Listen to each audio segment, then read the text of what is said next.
Yeah, our first speaker this morning is Stanley, who's going to tell us about Steenrod's problem for face rings. Thanks, Ian, and thanks to the organizers for the invitation to speak here. This is joint work with Masahiro Takeda. I made sure I wrote that up. I hate it when I forget to mention my co-authors. That's very painful. Okay, so the first thing we start off with is A is a graded algebra over Z. I mean, of course, there would be similar problems over other rings, but we're just concentrating on the problem over Z for now. And what does Steenrod's problem say? Steenrod's problem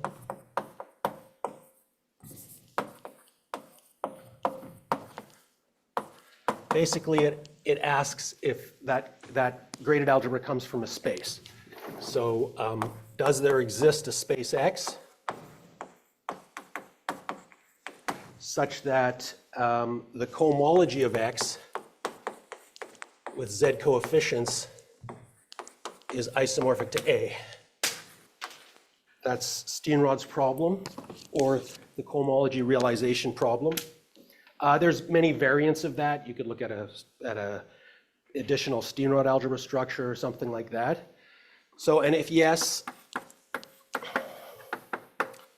then A is called realizable.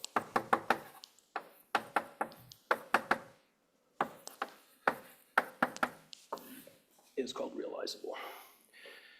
Okay, and Larry in his talk, he talked about a different version of this. So something where if after you tensor with Q, it becomes an exterior algebra. Talked about that. I'm mostly going to be considering Stanley-Reisner rings.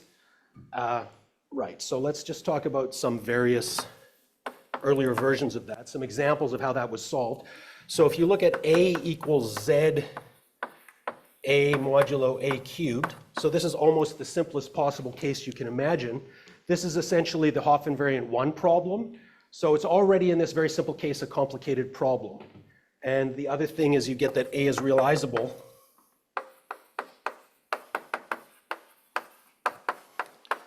That happens if and only if the degree of A equals 2, 4, or 8. So it's important in this problem whether the answer, the answer depends strongly on the degrees of the generators. Okay, so that will come up. So the next thing is that Steenrod, when he asked this question, it was in a paper from the early 60s. So Steenrod.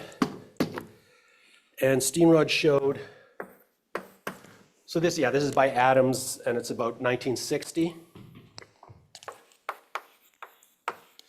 And then Steenrod, there's a variant of that problem. Steenrod also around 1960.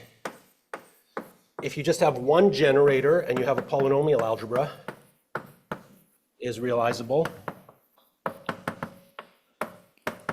That happens if and only if the degree of A is equal to 2 or 4. Okay, so that was the first version of a polynomial algebra. So then this problem actually for polynomial algebras was a very important problem in homotopy theory for about the next 50 years.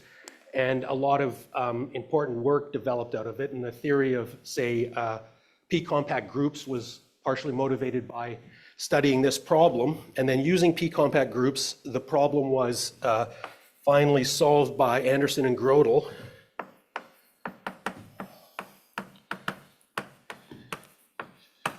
Around 2010. So it took about 50 years to solve this problem. And what it says is that A, now we have a polynomial algebra on mini generators up to say AM, our favorite thing for an integer, our favorite letter for an integer. That's realizable. That happens if and only if A is a tensor product of things that come essentially from compact Lie groups, of the cohomology of, say, BU1 or CP infinity, BSUN, and that's BSUN. and B SPn. So basically all the cohomologies of polynomial algebras have to come from the classical Lie groups. Of course, they also gave a much bigger theory about what happens mod P, and then the situation is much more complicated. Well, I mean, you should know these from your graduate school. But I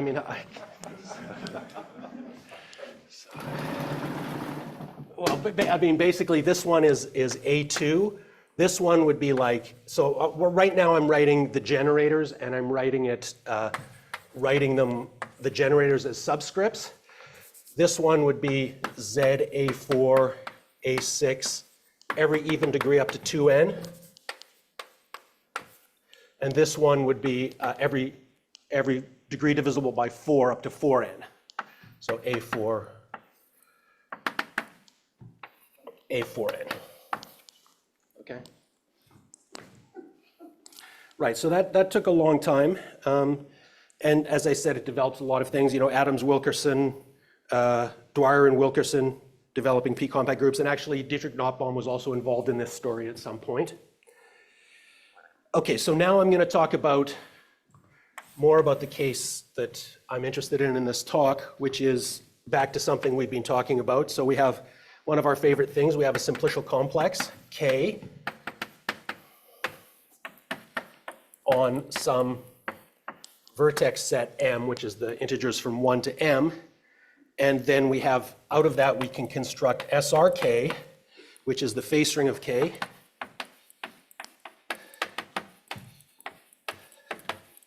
Face ring of K, which is equal to, say, Z. You have some generators which go up to M, Vm, one for each vertex, one for each element of the set M. So you have one for each vertex in K, and modulo Ik, and Ik is generated by missing simplices.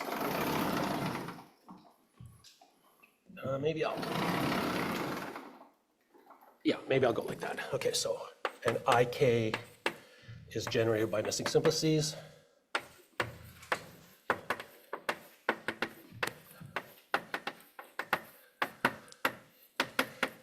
Missing simplices, so for example, if you have this, if you just have M is 3, then the only missing simplex is 2, 3, and 1, 2, 3. So you would have that Ik is generated by V2, V3, and then V1, V2, V3.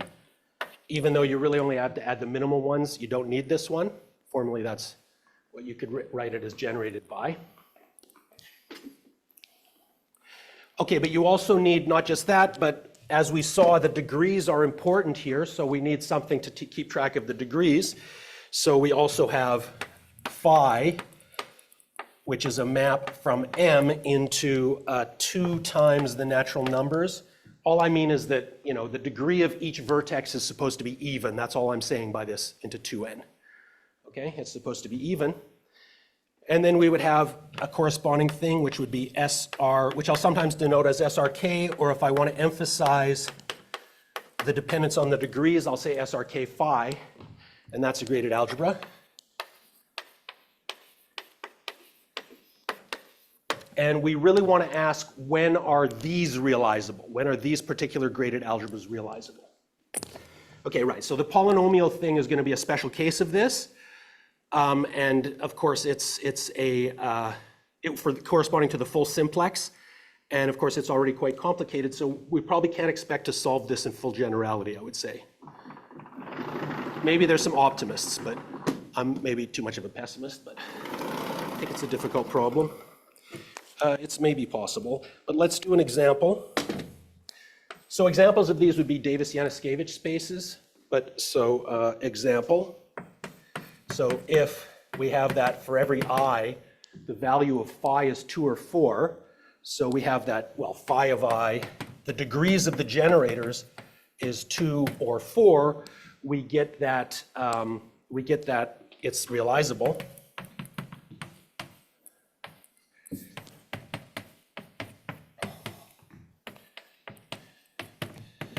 Well, and of course, what would it be? People may know this already, but basically if you take xi is equal to either Cp infinity when phi I is equal to 2, so for degree 2 generators, and Hp infinity when phi I is equal to 4, then you're going to get that SRK phi is isomorphic to the polyhedral product, the corresponding polyhedral product, which would be H, the cohomology of X comma point upper K. And I didn't write the coefficients because we're always working over the integers. Okay, so that's an example you can get. If you just have generators in degree 2 or 4, you can solve this problem just with polyhedral products. Right, I'll mention that you can extend this a little bit. So this corresponds to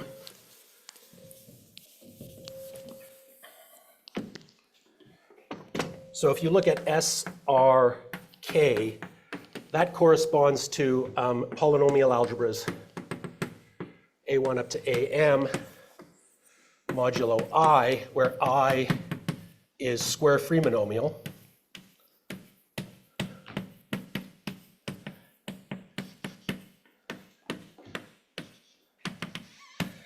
Right, and perhaps this problem in general is within reach, but if you go and take away the square free and you just take monomials, then this problem has also been solved when the degrees are 2 and 4 by work of Trevisan or BBCG, also had an alternative proof of this.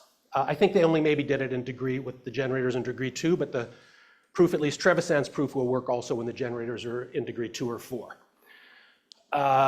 Right, but in general, if you take away the square and just look and you modify monomials, this problem is, if you look at it a little bit, you can see that this problem is going to probably be completely out of reach to solve in general. So adding the square free condition makes it somewhat more within reach. Okay. Okay, the next thing is if, let's say we have a certain condition. So now we're looking, so again, we're considering mostly the case of SRK phi. Okay, so that's the case we're interested in for the rest of the talk. And some special cases of that have already been solved by Takeda, so I'll just say what the conditions are for that. VI is if the degrees of the generators are, okay, so this is a condition. Whenever the degrees of the generators are powers of 2 and they're equal to each other, oh, I should put K, are powers of 2 and K is bigger than 2, so at least 4. And of course, if I is not equal to J, this is a requirement. You need that VI, Vj is equal to 0. Okay, so with this condition, right, products of generators that are of the same degree and powers of 2 are 0, then the problem was solved by Takeda. So he classifies. This is a reasonably recent paper in AGT.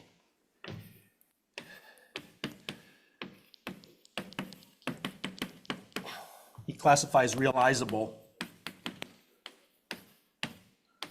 SRK phi. And just to give you, without going into details of the classification, I can just kind of quickly give you some examples and kind of some reasoning about how the proof goes.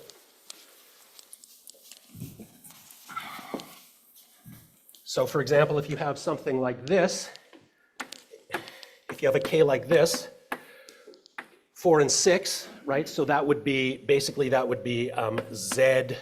So here again, I'm writing the degrees as the subscripts. So that would be V4, V6, modulo V4, V6. This is not realizable. This is not realizable. But this one, if you go like this, 4, 6, 8, this is realizable. So that would be V4, V6, V6, V8. And then you just mod out by V6, V8. The reason this is not realizable comes from a Steenrod algebra obstruction. This algebra cannot be given an algebra structure over the unstable Steenrod algebra, whereas this one can, and you can actually the way you can see kind of in the picture, this is going to be a homotopy pushout. This corresponds to the space realizing this would be a homotopy pushout. So it's like a colimb, but it's really a ho-colimb of a diagram where you'd have the corresponding things. So you'd have, here you'd have HP infinity or BSU2, then you'd have BSU3, and BSP2.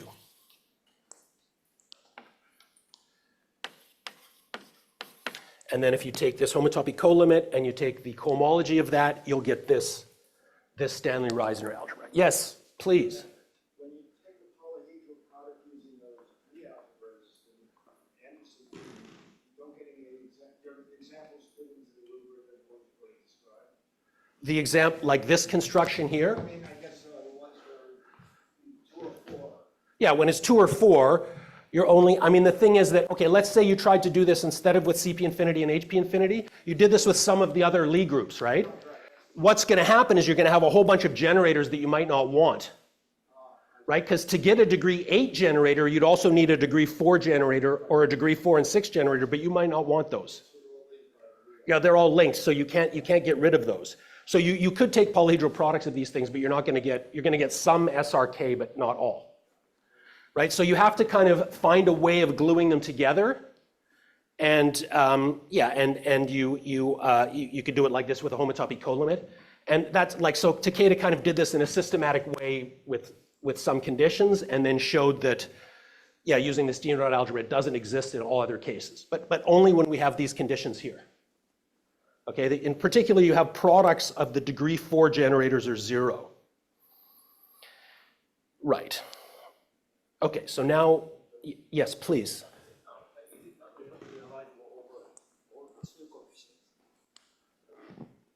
Yeah, I mean, you mean the non-realizability side of it? Yeah, so I mean, the non-realizability side of it, what you do is, because this is a torsion-free algebra, so you know that when you tensor with Z mod 2, you'll get an algebra over Z mod 2, and then that has to have an action of the Steenrod algebra. And then you can show that it doesn't. This one in particular, say, but also all the other examples. But yeah, you do tensor with Z mod 2, the cohomology with Z mod 2, and then look at the Steenrod algebra on that, not on the cohomology with Z coefficients.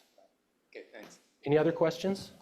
So that might have the realizability of Z mod on prime, for example. Yeah, probably, I mean, yeah, yes, that's true. So in other words, the obstructions to realizability depend on the prime. Yes, and also if you look at the Anderson-Grodel result, if you look at it prime at a time, it becomes much more complicated. So to do everything I'm doing, you could probably do similar things. We haven't done this, but that's like another thing that people could look at, which would be very interesting, I think. You could look at this one prime at a time, and I guess it would become much more complicated because the classification of p-compact groups at primes as opposed to all over, ones that all fit together over Z are much more complicated. You can't eliminate the odd degrees if you work over mod 2. Here you're eliminating, so you're eliminating anything where the A's didn't have an even degree because you're over Right. the integers. You do that mod 2, you'd have to consider A's which had odd degrees as well. Right, so we're strongly using the fact that we're not working over, that it's not realizability over Z mod 2. Over Z mod 2, you'd have odd degrees, and that makes it considerably more complicated. That also comes up in toric topology, right? The even degree, only even degrees makes things a lot easier. Yeah. Okay, yes, okay. When you're doing the K of J construction, maybe there's a map from the Stanley Reisner of K of J phi, which would be you put you double phi I divided by 2 each vertex kind of. Maybe. And this goes to the Stanley Reisner ring of K phi, I think. So this is kind of related to this thing of polarization that was used. But I mean, you're not going to get a general result. You can see that some things are just not realizable. So you're not going to get a general result. Okay, thank you. Okay, so now I just want to talk about the problem that I'm actually,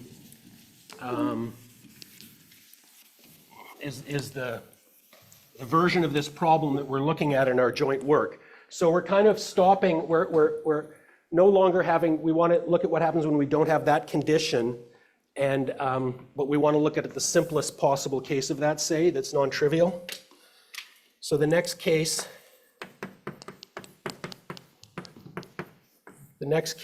is, okay, so we're going to have that phi to the -1 of 4 is bigger than 1.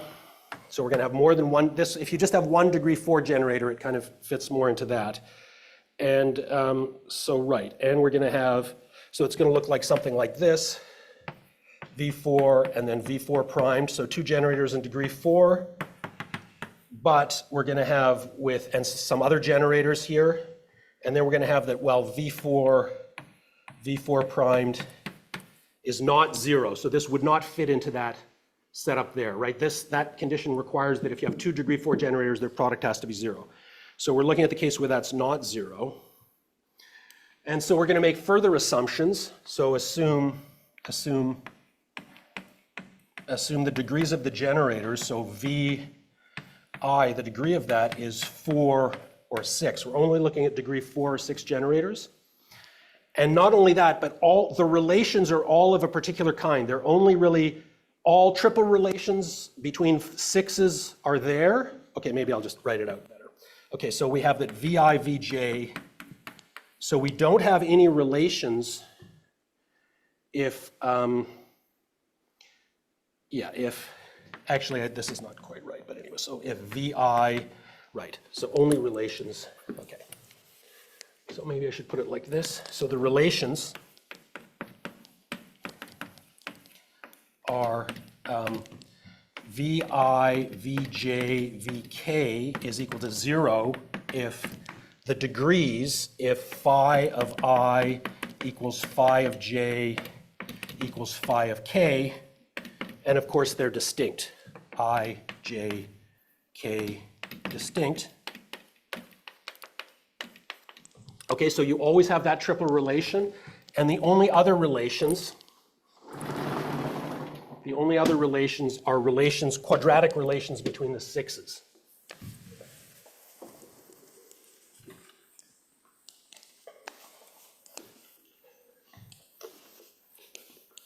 So other relations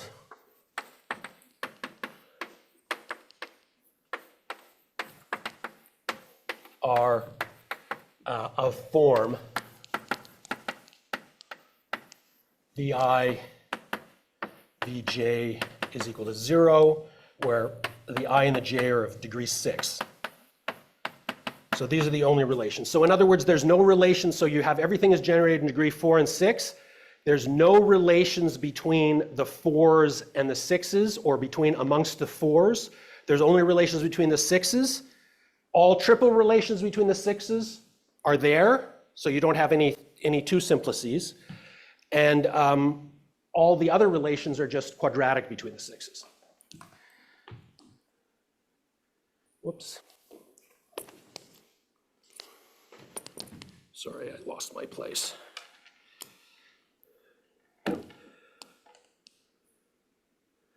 There we go. Okay, so this information is actually the same as a graph on this degree 6 vertices. Okay, this is same information.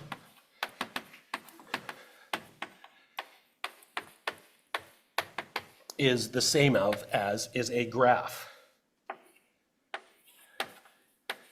Graph G, which I could write as G of K, depending on the simplest K, with vertices whose vertices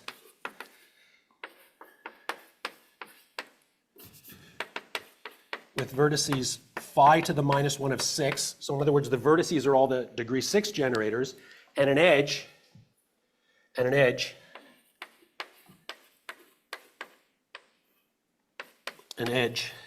if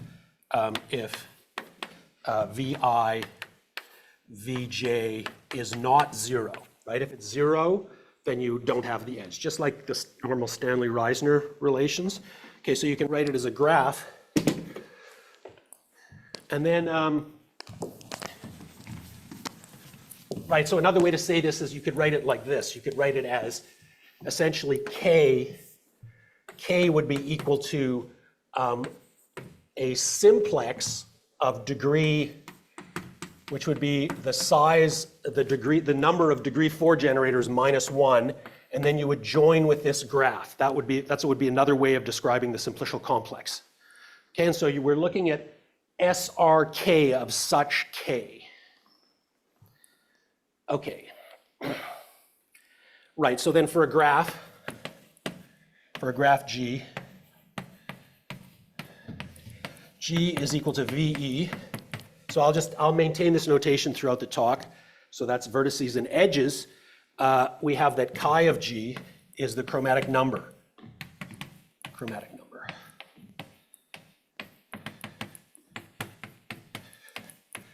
Right, so it's the least number of colors you need for a coloring of G. Right, so if you have like, so this would be like this one. You could do it, red, and white. So here we would have chi of G equals 2. But if you have something like this, you'd need 3 colors and say X, red X. And so chi of G would be equal to 3. Okay, so it's the chromatic number. And so this is related, realizability is related to the chromatic number of this graph. So essentially this follows more or less from what Takeda did.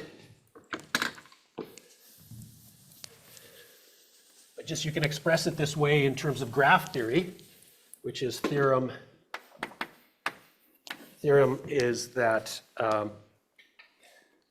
if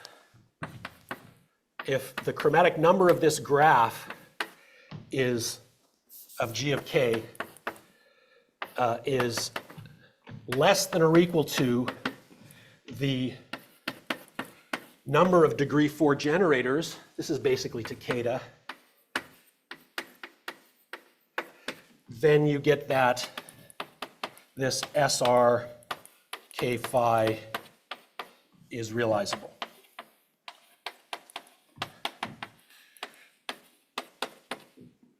Okay, right, so the realizability is associated to the chromatic number. So how about the converse? So we don't know if the converse is true or not, but we can't show the converse, but we can show something somewhat weaker. To show the weaker thing, we have to introduce a different notion of coloring, which we call span coloring, which will give so this kind of gives, this gives like an upper bound for the number of degree 4 generators you need. Now I'm going to give you a lower bound for the number of degree 4 generators you need. What does the realizing? It's again a sum homotopy colimit of it's just going to be of HP infinities and BSU3s, a homotopy colimit, constructed from the graph.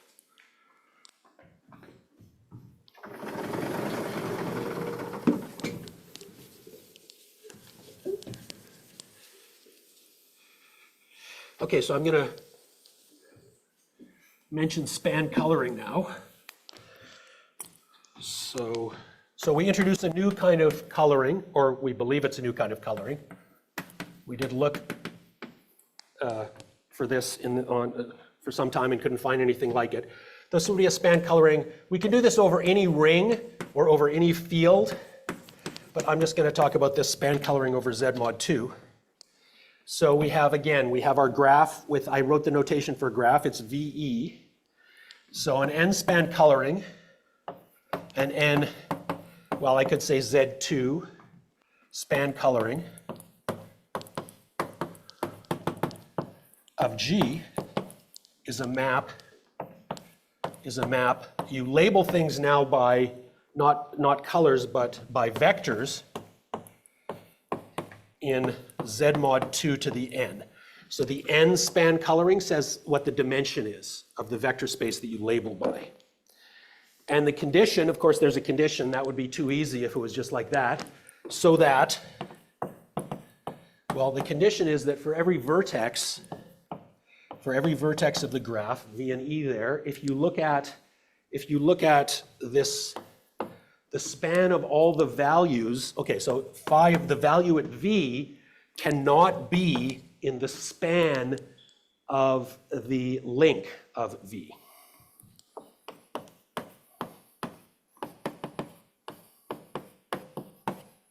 of span of phi of the link of V. Can you read that, Martin, the phi? Okay, thank you. And, oh, higher, sorry. Good. Okay, good. Okay, excellent. Right, so, yeah, and of course the link, this is all vertices adjacent to V. Vertices adjacent.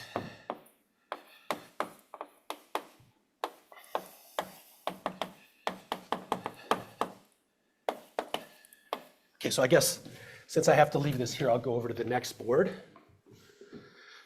Okay, so that's a span coloring. And then of course you can get a span chromatic number in the same way that you get a chromatic number. You want the least n such that there's a span coloring. Okay, and then you can define the span chromatic number.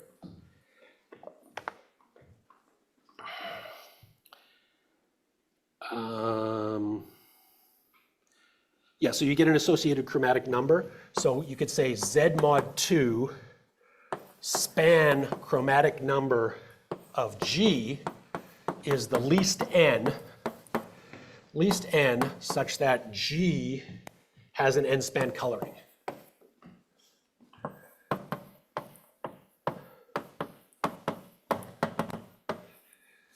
Okay, so that's the what I'd call the span chromatic number of G, and clearly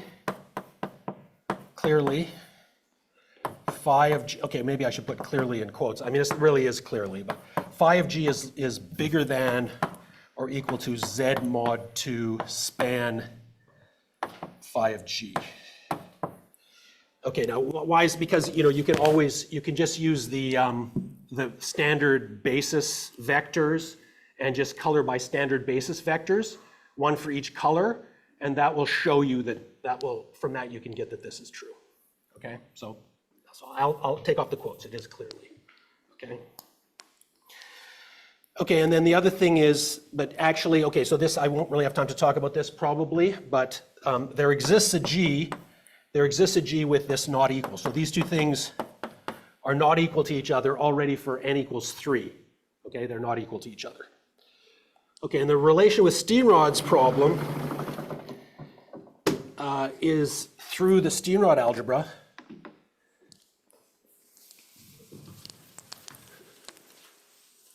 Which is kind of the main theorem I'm talking about, I guess. Is that theorem, and this is with Takeda, which is that if we tensor S, R, K, phi, and we tensor with Z mod 2, that has a Steenrod algebra action.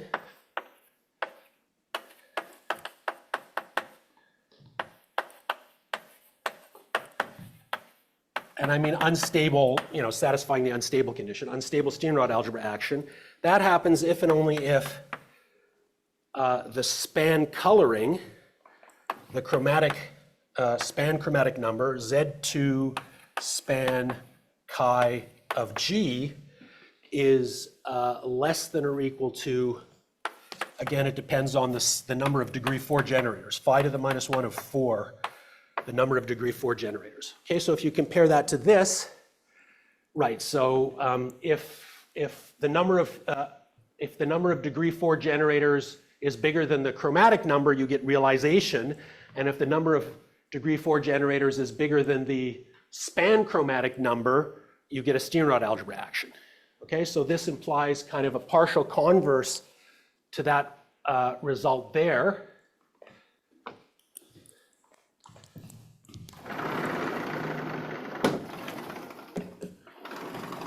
Yes?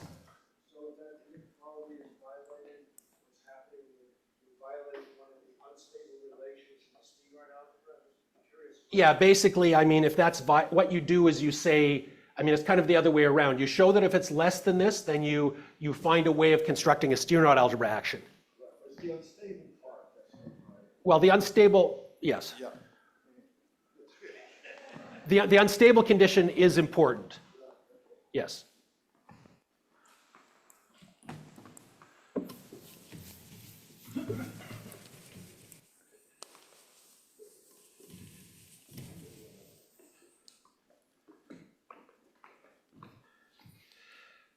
Right, are there any other questions?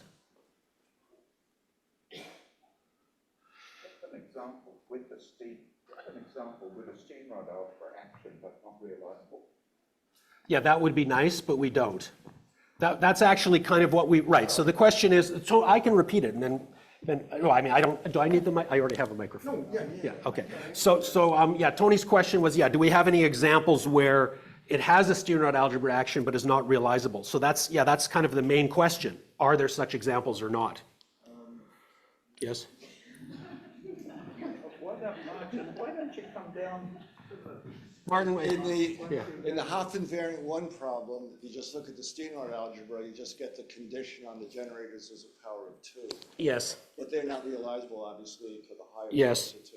yes. So the, Right, so that's more relevant, because we're only agreeing with this, this is more relevant for Takeda. So Takeda has this result, what I said, where you have to have squares equal to, if two things are in the same degree, same power of 2 degree, their product has to be 0. The reason he bumps into that problem in his classification result.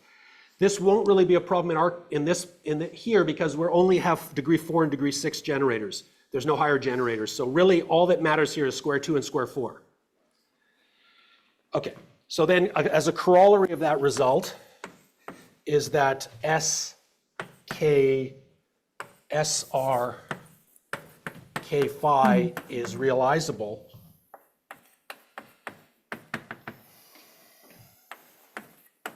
Realizable implies that Z mod 2, this chromatic span coloring, chromatic number, Z2 span chi of G, it has to be less than phi minus 1 of 4. And of course, there's a gap here. So, because here we would have, if it's actually less than this bigger number, sorry, this smaller number, I guess.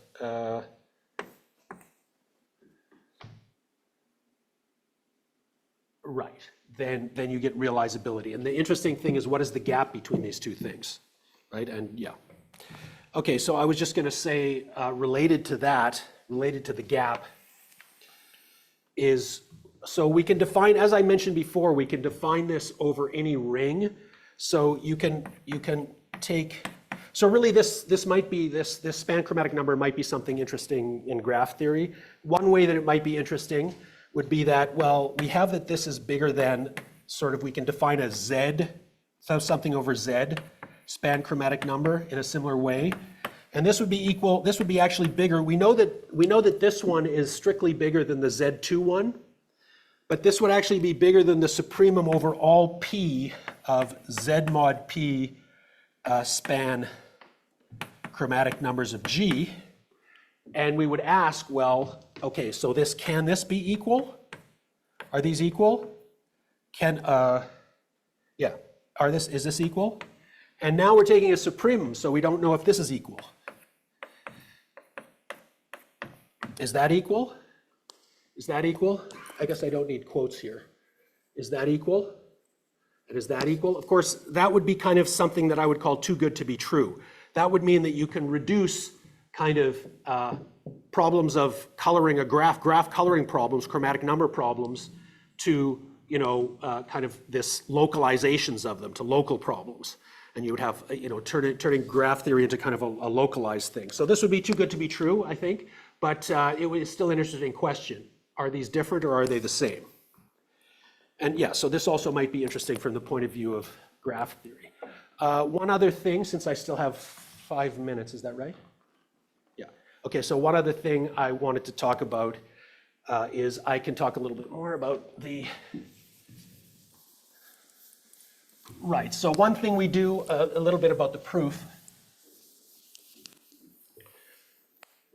So basically the idea is that, the proof of this goes that, yeah, so we construct, if you have a span coloring, you can find an explicit way of getting a Steenrod algebra action. And then if you have a Steenrod algebra action, you can get a span coloring. It's a somewhat constructive thing. There's some choices at one stage in the construction, but it's a constructive procedure. The other thing is we construct so there exists a graph which we will call AN, such that, so you can also realize this as a graph homomorphism problem.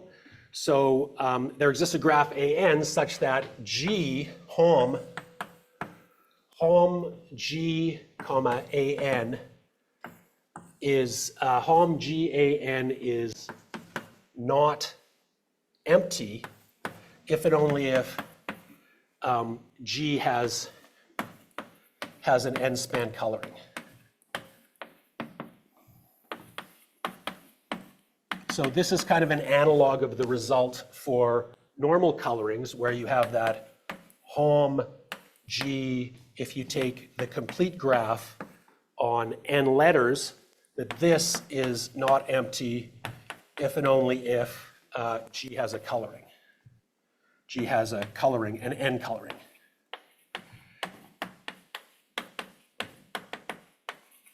G has an n coloring.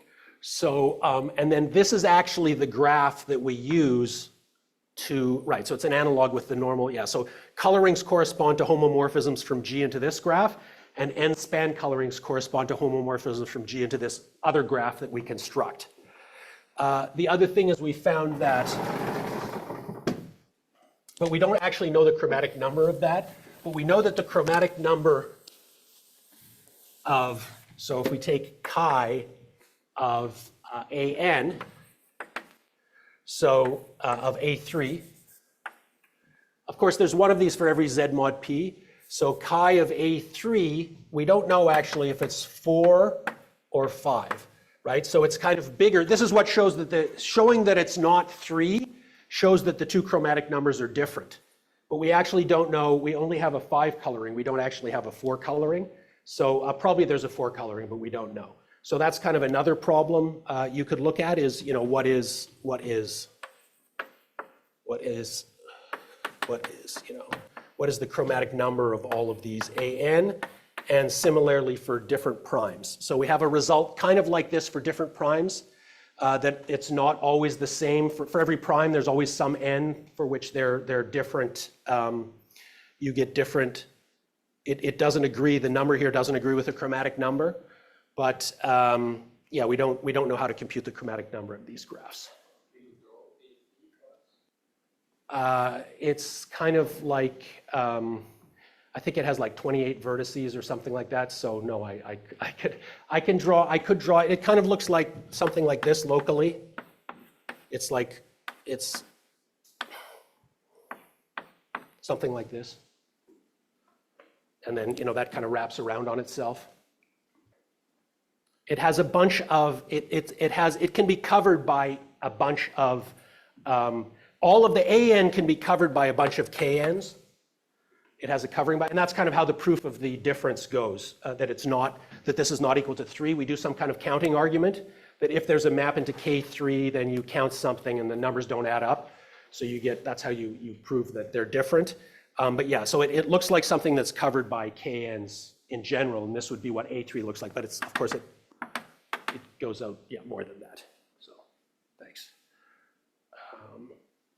I guess that's at the end of my talk.